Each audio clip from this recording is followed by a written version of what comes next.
Uma executiva de vendas que era considerada autônoma pela empresa deve receber os direitos trabalhistas pelos 4 anos de prestação de serviço. A vendedora cumpria com algumas exigências profissionais que provam a subordinação. Há 6 anos, Rosa decidiu vender produtos da Avon. Para isso, precisou apenas preencher um cadastro e apresentar o documento de identidade. Desde então, conseguiu bons clientes, sem qualquer compromisso com a empresa. Eu entrei porque eu consumo muito produto do Avon, aí eu resolvi vender para eu comprar os meus próprios, né? Aí já estou vendendo há algum tempo, mas não preciso de contrato nenhum não para entrar para o Avon, não. Eu só dei meus documentos, fiz um cadastro, mais nada. Helena também é consultora da Avon e não precisa sair do trabalho para vender os produtos. Segundo a podóloga, os clientes vão aonde ela está. Para ela, ser uma revendedora autônoma e não ter chefe e nem que cumprir horário fixo é bem mais fácil. Como eu não tenho vínculo nenhum com a empresa, como não tem ninguém, não tem cobranças nenhuma, eu achei melhor assim, porque para mim não tem, o dia que eu quiser sair, para mim tá tudo bem. Caso diferente foi o de uma executiva de vendas master da Avon, que recorreu à justiça para provar o vínculo empregatício, já que era responsável por uma equipe de vendedoras e prestava contas a uma gerente do setor, com quem tinha reuniões frequentes. Na ação, a mulher afirmou ainda que recebia cobranças de metas e de eficiência.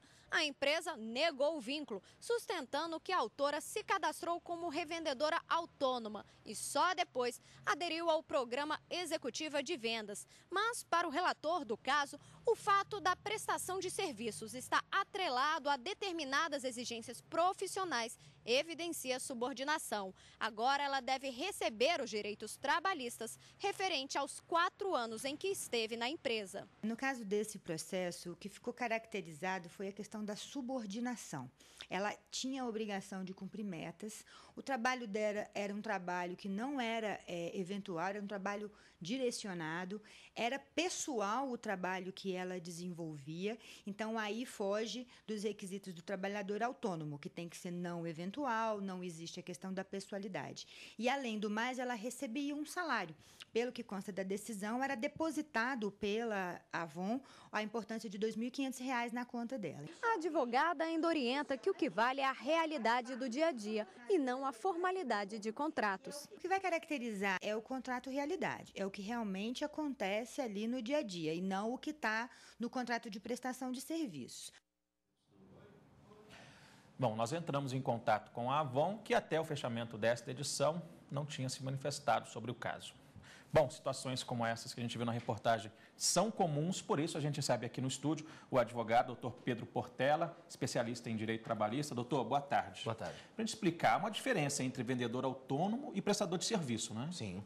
O prestador de serviço, geralmente, ele é incumbido de uma tarefa fim. Ele é contratado para fazer uma limpeza, contratado para vender um certo tipo de produto. O autônomo, ele tem um serviço que é prolongado à medida de um tempo que o autônomo que decide, até porque não existe o vínculo empregatício. O que caracteriza, então, um prestador de serviço? Ele não pode ter, por exemplo, como a gente viu aí na reportagem, uma subordinação? Não. Existem os 4 princípios para caracterizar o vínculo empregatício. Quais são? São eles. A subordinação, ele tem que ter um chefe que põe metas, que foi o caso dessa trabalhadora, ou que dá ordens. Tem que ser pessoal, ele que tem que prestar o serviço, mas ninguém pode prestar por ele.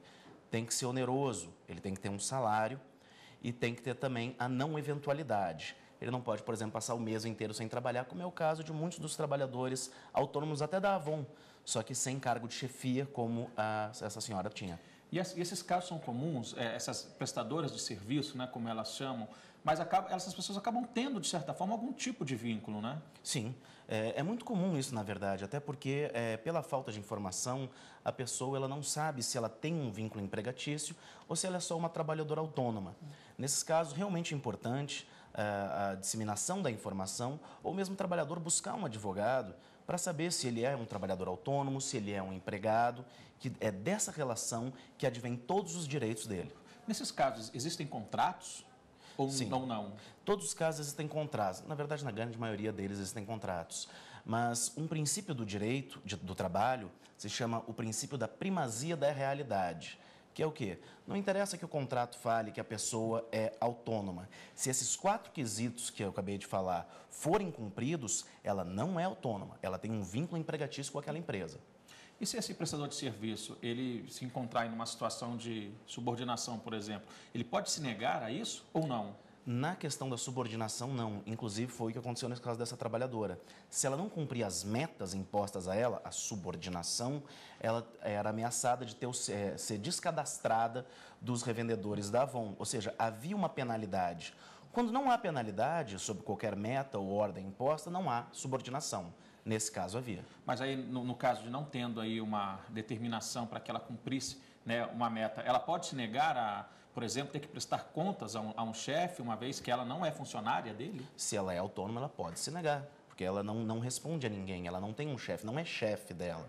Uma pessoa pediu uma informação, ela pode se negar a prestar aquela informação. Nestes casos, não há vínculo empregatício. Tá certo. Doutor Pedro Portela, obrigado pela sua participação aqui com a gente. Até uma próxima. Obrigado.